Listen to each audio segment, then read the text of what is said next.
Hey there, church family. This is my first time ever doing a Facebook Live, so it's a fun experience. We'll see how this goes. I just wanted to connect with you today, and I know I've gotten a few text messages from folks saying, I've already got cabin fever, I'm stuck inside, and I know we've got so many things going on in our minds and everything, and I was just thinking about Jerome's sermon yesterday, and if you didn't get a chance to watch the service or participate in our worship service, go ahead to our website or on our Facebook page here for the church. The website is www.fpcmonrovia.org. You can go ahead and check it out and find our service there.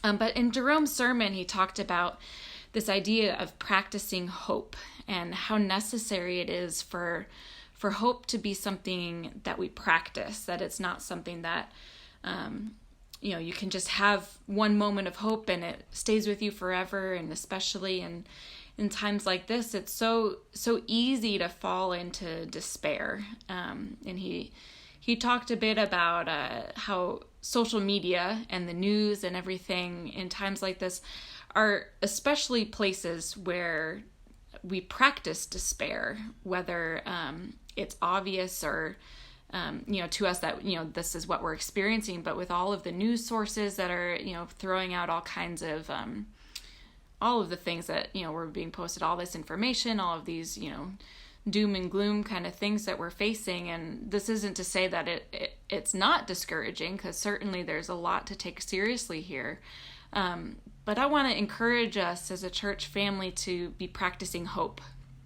So one of the things that I thought of, as we're all going to have new routines, all of our rhythms are getting thrown off, all of our, normal day-to-day, week-to-week things are changing. And I don't know about you guys, but, it's only been, 4 days now that both Jerome and I are working at home, and we're already having to figure out new cleaning rhythms and other things, bathroom rhythms, and how to share our home together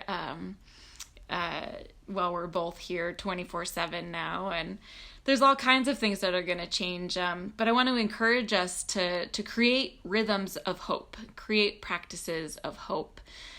So one of those things that I thought that we could do, and something that I've been wanting to do, and we kind of, as you may know, we moved here to Monrovia just a few weeks ago, and we've created this little prayer corner. I'll kind of show you what we've got going on here. It's still a little work in progress. We've got this nice little chair and this little nook with all of these things here that remind us of things and people we love. One of our projects for this weekend was going to be to put some things on this wall. Our projects got put off, but it's going to be a nice little corner here for us to take a moment and pray and read our Bible. So I would encourage you to find a prayer chair, create a prayer corner, and post a picture of it for us so we know tell us where your prayer chair is, where your prayer corner is, and maybe this is something that you already have in your home or something you want to create. And if you have kids at home, I would encourage you to, create your own little space for prayer, and you can, we'll have some resources for you, hopefully for devotionals and other ideas for kids to participate in devotion and worship and that kind of thing. We'll get those things going as soon as we can, but I would encourage you to, at those times of prayer, turn off your phone, turn off the news, like physically turn it off. Maybe text the important people to say, hey, my phone's off for a little bit. Don't be scared, I'm okay. But physically turn it off. I find that if I receive a text message, even if it's in the other room, I'm still kind of apt to be distracted and then go and want to check the text message or whatever. But yeah, so turn all the screens off. Focus on the Lord, spend some time in prayer, praying for the world, praying for the people you love, pick out some scriptures and focus on those. This is a really cool time to be memorizing scripture. That's a practice that's a habit that I've gotten out of. And so those are just some ideas I have for you. So all of my love and prayers to each of you.